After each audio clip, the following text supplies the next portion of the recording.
사랑하는 형제자매 여러분, 오늘 여러분의 삶에 하나님의 크신 은혜와 평강이 가득하기를 간절히 기도합니다.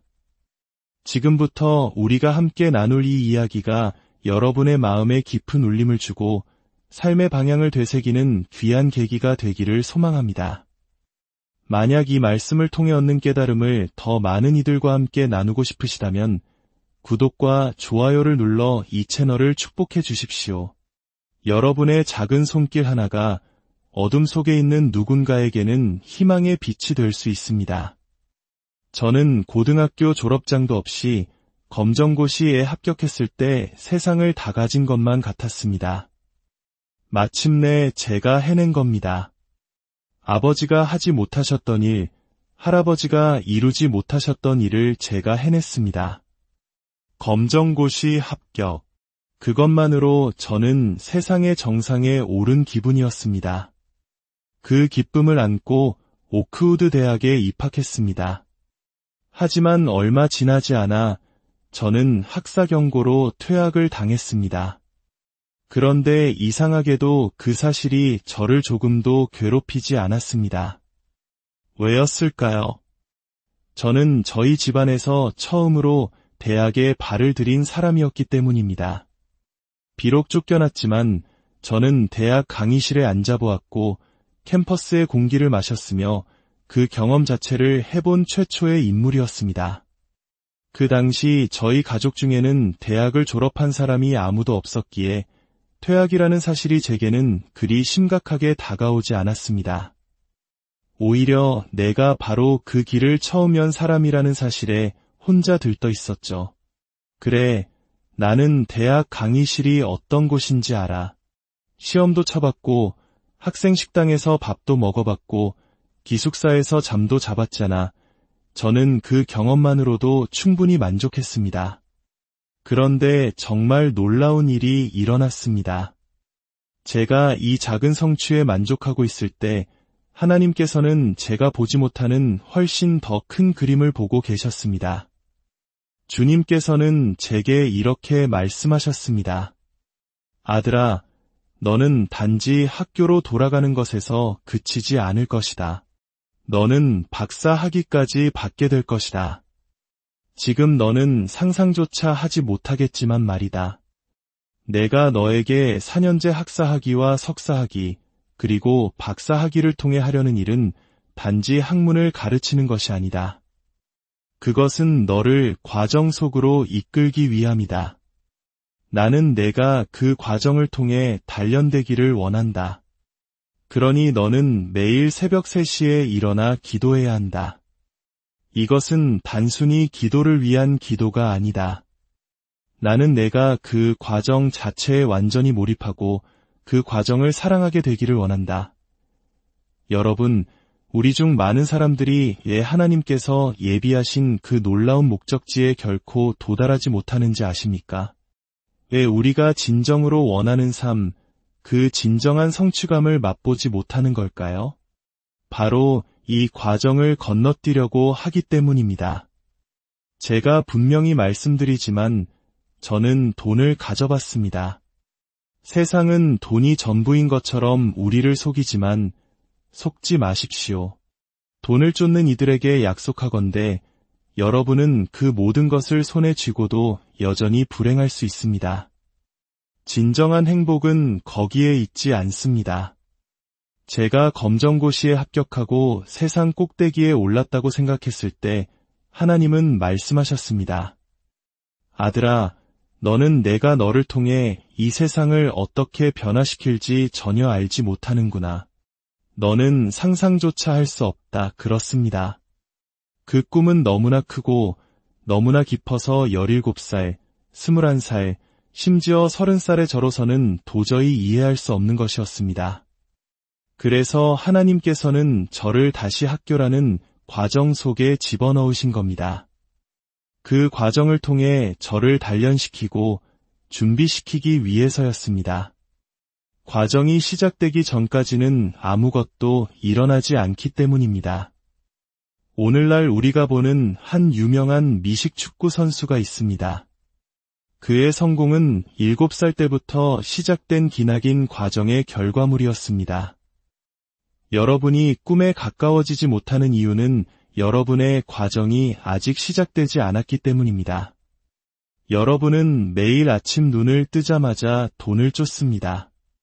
매일같이 세상의 것들을 추구합니다. 이 사업, 저 사업을 기웃거리지만 정작 가장 중요한 과정을 위해 깨어나는 데에는 실패하고 있습니다. 저에게 그 과정은 고통 그 자체였습니다. 매일 글을 써야 했고 그 과정은 저를 부서뜨렸습니다. 책을 읽어야 했고 그 또한 저를 무너뜨렸습니다.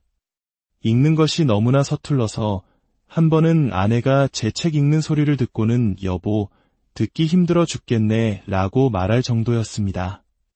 그녀의 영혼이 힘들어하는 게 느껴졌죠.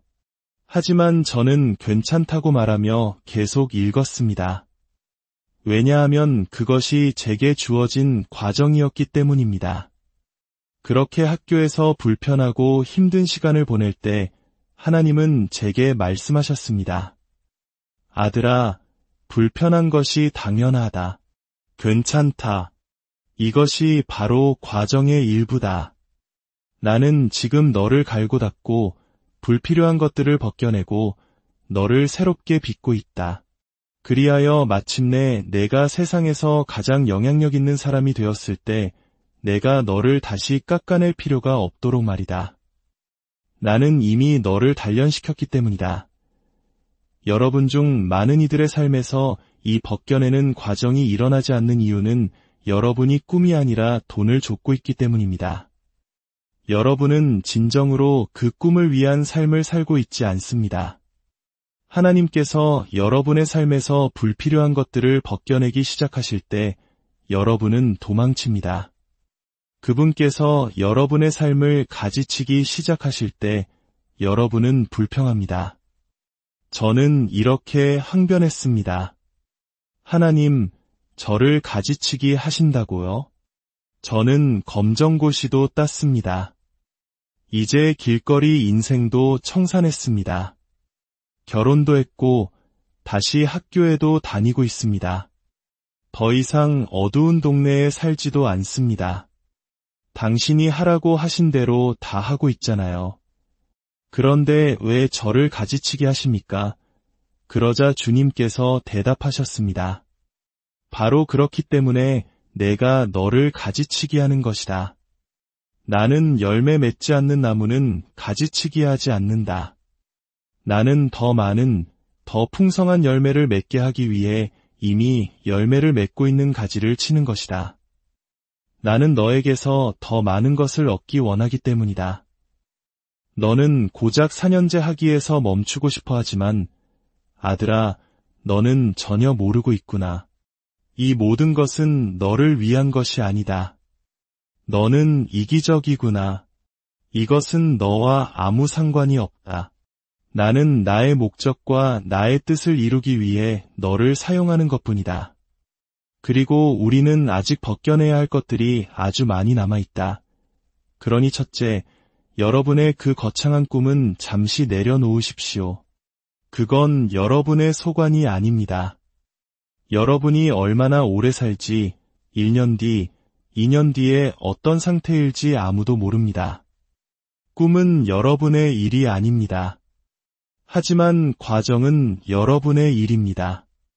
이제 여러분의 다음 24시간, 다음 한 주, 다음 한 달을 바라보십시오.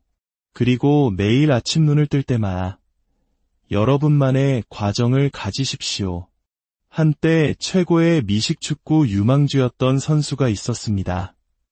그는 8살, 9살, 10살, 그리고 고등학교와 대학 시절 내내 매일 똑같은 과정을 반복했습니다. 그런데 들어보세요. 그의 이야기를 읽고 저는 마음에 큰 충격을 받았습니다. 그는 평생을 바쳐 쌓아올린 모든 것을 단 하루아침에 잃었습니다. 끔찍한 부상으로 선수 생활이 끝났기 때문입니다. 하지만 사실 그는 아무것도 잃지 않았습니다. 왜냐하면 그가 가져야 한다고 생각했던 그 꿈은 애초에 하나님께서 그를 위해 준비하신 진짜 꿈이 아니었기 때문입니다. 많은 사람들이 인생이 무너지는 그 순간에 산산조각 나버립니다. 하지만 그는 부서지지 않았습니다. 그의 과정이 그를 다른 목적을 위해 준비시켰기 때문입니다. 저는 한때 길을 걸으며 노숙자들을 볼 때마다 제가 누리는 삶을 제대로 즐길 수 없었습니다. 신발도 없이 상처투성이 발로 걷는 사람들, 길바닥에 쓰러져 있는 여성들을 보며 하나님께 부르짖었습니다. 하나님, 어째서 저는 이렇게 살고 저들은 저렇게 살아야 합니까? 저는 죄책감에 제가 가진 것들을 누릴 수가 없었습니다. 세상은 약육강식의 논리로 돌아갑니다. 힘 있는 자가 모든 것을 독차지하고 정작 그 땅의 주인인 사람들은 가난에 허덕입니다. 세상에는 모든 사람이 나누고도 남을 만큼 충분한 자원이 있지만 탐욕스러운 소수가 모든 것을 차지합니다. 저는 게으른 사람들을 말하는 것이 아닙니다.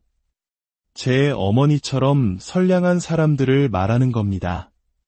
어머니는 한 회사에서 30년 동안 성실하게 일하셨지만 회사는 약속했던 것을 결코 주지 않았습니다. 저를 길러주신 아버지는 한 회사에서 22년을 헌신하셨지만 병을 얻자 회사는 푼돈을 쥐어주며 그를 내쫓았습니다. 수십 년의 세월을 바친 대가였습니다. 이것이 바로 세상의 방식입니다.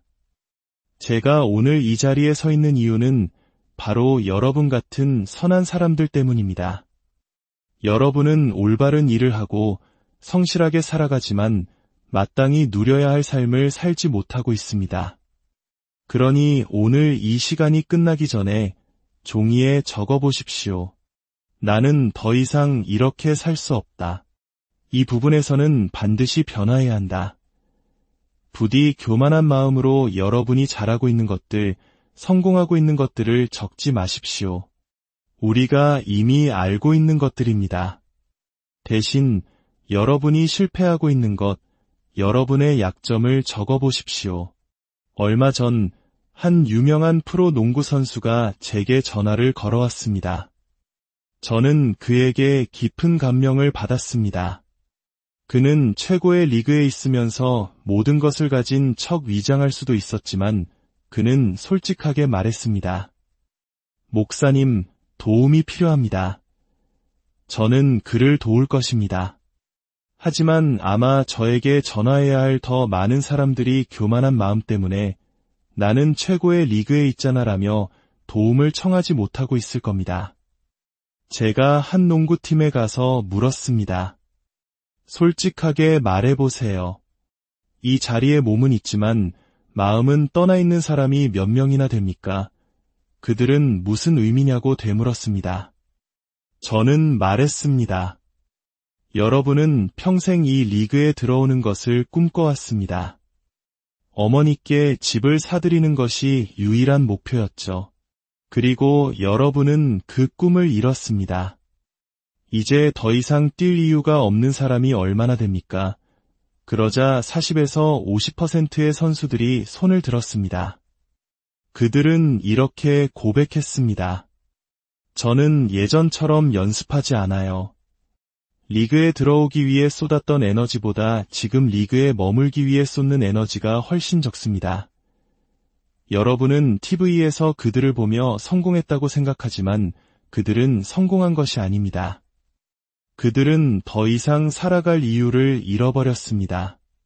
어머니는 새 집을 얻었고 그들의 꿈은 끝났습니다.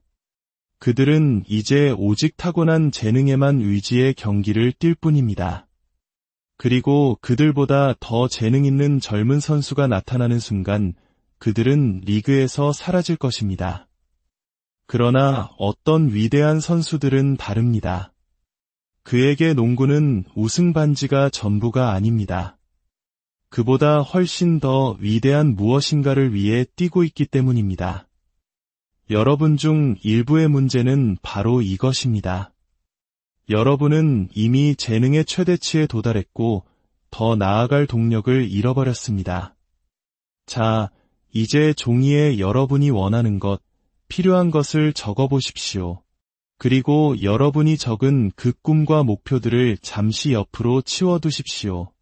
이제부터 제가 말하는 것들, 즉 행동 단계와 시스템에 집중하십시오. 모든 사람은 꿈과 목표를 가지고 있지만 그것을 실현할 행동 단계가 없습니다. 사람들은 무엇을 원하는지는 알지만 그것을 어떻게 이룰지는 모릅니다. 여러분이 올바른 사람이 아니라면 아무리 좋은 방법을 알려줘도 그것을 실행할 수 없습니다. 우리의 삶을 위한 진리가 있습니다. 모든 사람은 평등하게 창조되었고 창조주로부터 양도할 수 없는 특정 권리를 부여받았다. 이것이 진실이거나 아니면 거짓말입니다. 만약 이것이 진실이라면 왜 우리의 현실은 이토록 불평등합니까? 제가 비행기 1등석에 탔을 때 그곳에는 저를 제외하고는 소수 인종이 아무도 없었습니다. 모두 백인이었습니다. 하지만 버스 터미널에 가면 그곳은 마치 다른 세상 같습니다. 저는 편견을 가지고 말하는 것이 아닙니다. 다만 제가 보는 현실이 성경의 진리와 다르다는 것을 말하고 있을 뿐입니다. 누군가는 거짓말을 하고 있습니다. 하나님이 거짓말을 하시거나 이 말을 기록한 사람이 거짓말을 했거나 아니면 우리가 잘못 살고 있는 것입니다. 저는 오늘 이 자리에서 이 무너진 진리를 바로 세우고 싶습니다. 여러분의 삶에서 평화를 얻기 위해 가장 먼저 다루어야 할 부분은 무엇일까요? 그것은 바로 여러분의 인격입니다. 모든 것의 기초는 단단한 인격에서 시작됩니다. 여러분이 끊임없이 과거에 얽매여 있다면 그것은 여러분의 인격에 해결되지 않은 문제가 있다는 증거입니다. 세상은 여러분에게 더 큰 집, 더 좋은 차를 가지라고 부추깁니다. 하지만 다른 사람들에게 인정받기 위해 감당할 수도 없는 삶을 사는 것은 인격의 문제입니다. 그것은 인정 욕구의 문제입니다. 어린 시절 마땅히 받아야 할 사랑과 인정을 받지 못했기 때문에 알지도 못하는 사람들의 인정을 갈구하며 인생을 낭비하는 것입니다.